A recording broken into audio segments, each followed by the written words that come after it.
Isang lalaki na residente ng Barangay Balogo, Binmali, Pangasinan ang lumapit sa programa ni Raffy Tulfo para ireklamo nito ang asawa nitong nagtatrabaho sa Saudi Arabia. July 18, 2025, habang nasa Saudi, ang nasabing babae ay sinabihan na nga nito ang asawa niya sa Pilipinas na hindi ito makakatawag sa mga susunod na araw dahil sa isang pumutok na wire sa bahay na pinapasukan nito sa Saudi Arabia. July 20 nang umuwi nga ang nasabing babae sa Pilipinas at hindi man lang ito nagpasundo o nagbigay ng impormasyon sa nasabing asawa. July 21 nga nang malaman ng lalaki na ang kanyang asawang galing Saudi Arabia ay nasa Pilipinas na pala. At ang ikinagulat pa nito nang malaman niyang sa ibang lalaki ito dumiretso. Ano ba talaga ang totoong katotohanan? May kasalanan ba rito ang lalaki kung bakit sa ibang lalaki umuwi ang misis niya? At para sa detalye ng balitang to, panuorin natin ang video na to. Alejandro, sabi mo umuwi ang iyong misis July 20, ano? Opo, sa Saudi po. Ano ba yon? Schedule na uuwi talaga siya? Finish contract? Siguro po, nung July pa umalis yun eh. Okay. July. Bago pa siya umuwi, tinawagan ka ba niya na uuwi na siya? Sabi niya sa akin, nung 18, baka hindi ako makakatawag ng 2 araw, sabi niya. Parang may pumutok, sabi niya na wire, sabi niya. Doon daw. Pumutok na? Wire doon sa bahay nila. Yung tinitira niya sa Saudi. Okay. So, nung July 18, pumoporma na siya o naghahanda na siya para umuwi nun? Siguro po. Ang binigay niyang dahilan sa iyo, hindi siya makakatawag hanggang sa pagdating niya. Hindi ka ba niya binigyan ng detalye kung anong airport siya darating, kung anong oras, kung anong airline, anong flight? Wala. Wala po. Para masundo mo, hindi naman siya nagpapasundo? Hindi po. Hindi ka naman nagtaka, bakit ganon? Hindi naman po. Pero nung Lunes 21 yun, pinaring ko yung cellphone niya. Tapos nalaman ko na, bakit nag-ring yung cellphone mo ngayon, kako? Nasa ibang bansa ka, tapos iba na yung ring mo ng cellphone mo, kako. Sabi niya sa akin, nagtatrabaho ako, sabi niya. Ang alam ko na, dito ka na sa Pilipinas, kako. Anong araw ito? Sabi mo, dumating siya July 20. Anong araw na pinaring mo yung telepono niya? 21 po. Kasi, so ano sabi pa rin niya? Nasa Saudi pa rin siya? Opo. Pero nung pinaring ko siya, iba yung ring ng telepono niya eh. Dati yung ring sa Saudi, iba yung tunog niya. So madalit sabi, noong 21, sinasabi pa rin niya hindi siya nakauwi. Opo. So doon pa lang parang nagsisinungaling na siya, di ba? Ano mo nalaman na nakauwi na pala siya? Tumawag doon sa kapitbahay namin, yung barkada niya. Hindi niya alam na binibidyohan siya. Wow! Hindi niya alam na binibidyohan siya? Opo. Nag-video call sila, tapos binidyo ng isang kasama doon na nandun siya nakahiga kasama yung lalaki. Sino yun? Kilala mo kung sino? Yan yung kinakasama niya ngayon po. Kanino mo nakuha yung litrato na yan? Sa kaibigan niya po. Kaibigan niya, pinadala sa iyo. Nagmamalasakit yung kaibigan niya. Nung nakita mo yung litrato na, anong ginawa mo? Umiyak lang kami, tapos nakita lang mga anak ko. Nakausap mo pa siya uli nung pagkatapos mo makita yung litrato na yun at Hindi na sumasagot eh. Hindi na sumasagot hanggang sa pagpunta mo rito ngayon? Opo. Si Ma'am Mary Grace po ay patungo ngayong Pangasinan pero sumagot pa rin po siya sa tawag natin. Magandang hapon po, Ma'am Mary Grace. Hello po, ma'am. Nung dumating ako dito sa Pinas, oo, inaamin ko, hindi ko sinabi yung taktong date ng pag-uwi ko kasi biglaan po yung pag-uwi ko. Kasi po, kahit ako, hindi ko po akalaing makakauwi ako ng ganong date. Kasi po, wala po talaga ako pambili ng ticket. Anong araw ka dumating, Mary Grace? Dumating po ako dito sa Pinas sa July 20 ng gabi. Sino sumundo sa'yo? Sabi rito ni Alejandro, hindi raw nila alam kung anong oras ka darating, anong araw. Sino sumundo sa'yo? Sir, wala talaga silang kaalam-alam sa akin. Kasi if ever na tumawag sila, kung malapit na lang sahod ko, tatanungin nila kung nagsahod na ba ako. Hindi man nila ako tinanong kung kumusta ba ako, kung kumakain ako. Wala. Basta pag tumatawag yung mga yan, sahod ko lang kailangan nila. Wala silang pakialam sa akin kung ano dinadanas doon. Ngayon, yung taong tinutukoy niya, yan ang tumulong sa akin para makauwi. Siyang bumili ng ticket ko pa uwi. At yan sinasabi niya, hindi ko yung kinakasama. Nakipagkita lang ako doon sa mismong sa kanya nung araw. Siyang tumundo sa akin. Hindi ko yan tinatago sa kanya. Pero nung nalaman niya na tumawag siya sa akin, sa number ko, sinabi niya, nauwi ka na? Pinatay ko nung araw na yon.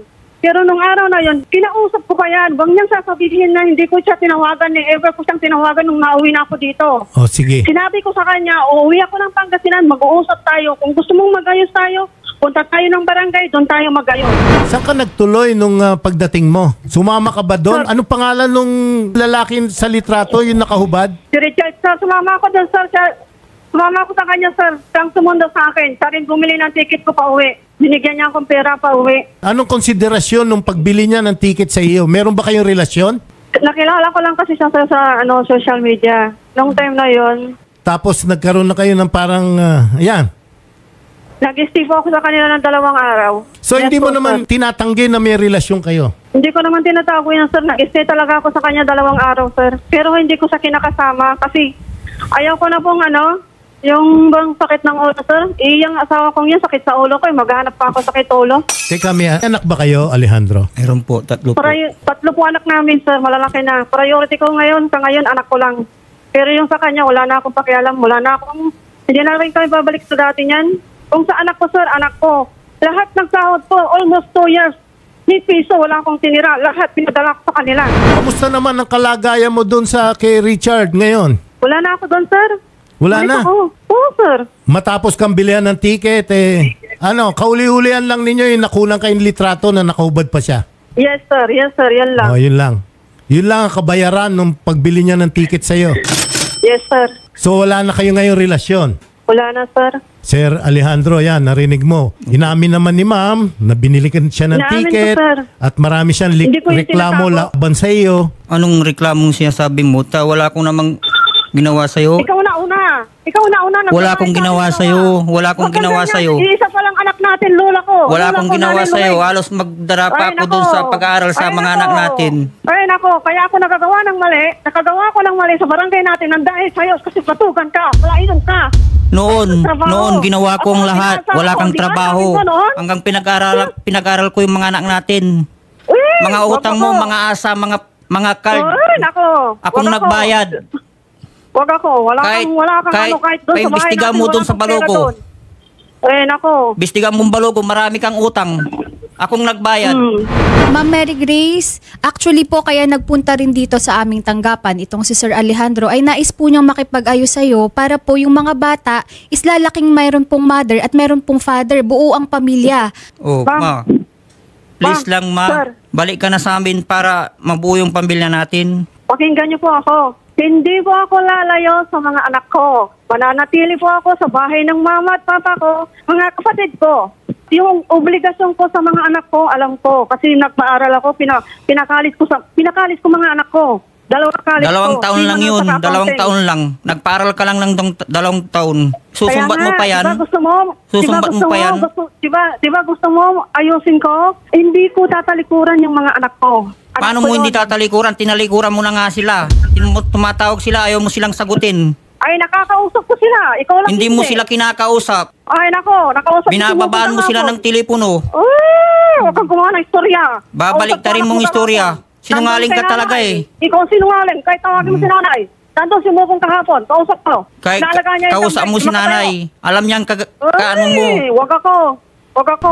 Ikaw, narinig namin, nananawagan ka na gusto mo magbalik siya. Opo. Handa ka bang kalimutan lahat ng mga yung sinasabi mo na pagkakamali niya? Opo. Gusto ko pong magbalik yung asawa ko para mabuo yung pamilya ko. Yung Kakalimutan ko pamilya. na. So ang layunin mo ngayon, handa mong kalimutan lahat kung ano man ang naging diferensyahan ninyong dalawa, Opo. basta mabuo lang ang pamilya. Opo. So yan ang posisyon mo ngayon.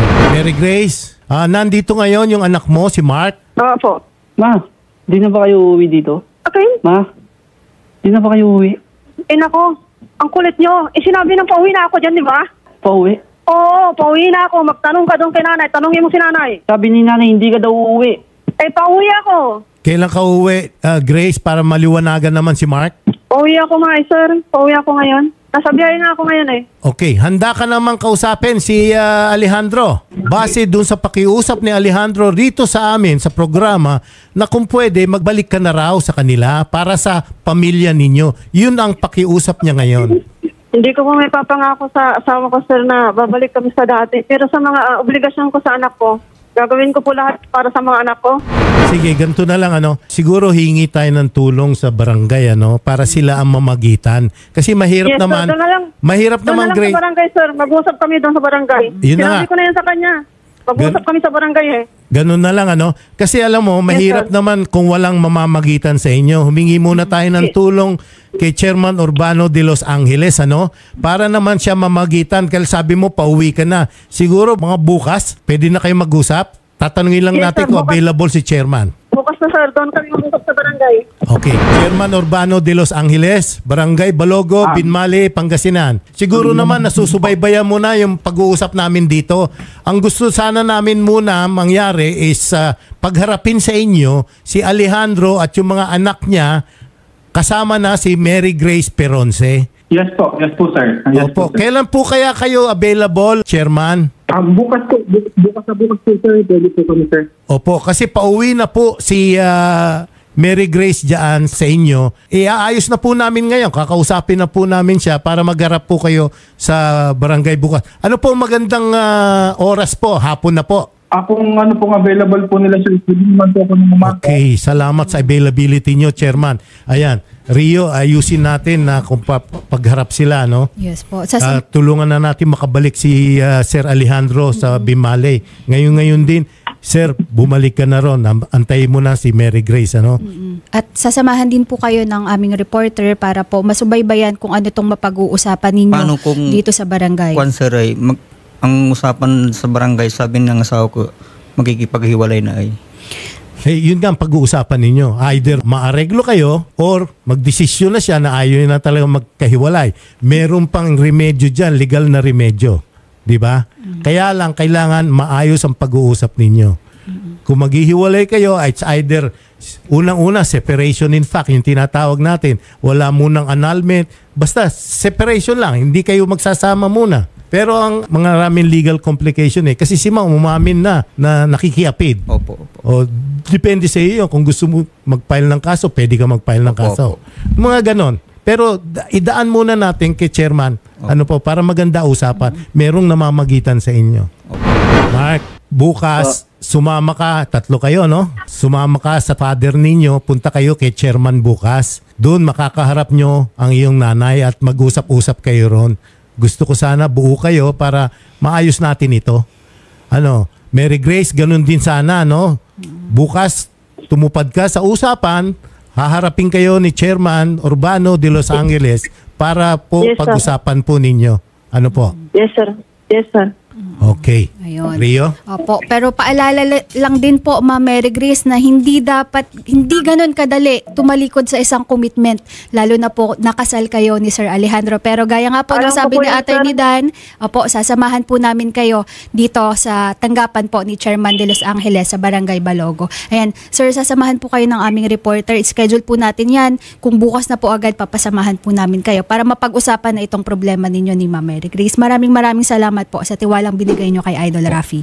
Sa naging takbo nga ng istorya ng mag-asawang ito ay parang malabo na nga silang magkabalikan. Kahit nga magkaharap pa ang mga ito sa barangay para ayusin ang nasabing problema, dahil sa mga ganitong problema ng isang mag-asawa ay madalas ay napapagod na lamang ang isa at bumibitaw na lamang sa kanilang mga relasyon. Lalo na't hindi naman nakikitaan ng pagsusumikap at madalas ay tumatawag lamang kung kailangan ng pera. Kaya naman, sa mga nakaka-relate dyan na may mga asawang nagtatrabaho sa ibang bansa at kung sakaling kayo nga ang naatasang maiwan sa Pilipinas para magbantay sa mga bata, ay sana ay gawin din natin ang ating mga responsibilidad para hindi kayo mauwi sa ganitong klaseng hiwalayan. At kung nagustuhan mo ang video na to, at bago ka pa lamang dito sa aking YouTube channel, ay ini-invite kita mag-subscribe at pahit na rin ang notification bell para lagi kang updated sa lahat ng viral video at mga balitang OFW na ina-upload natin dito sa ating YouTube channel.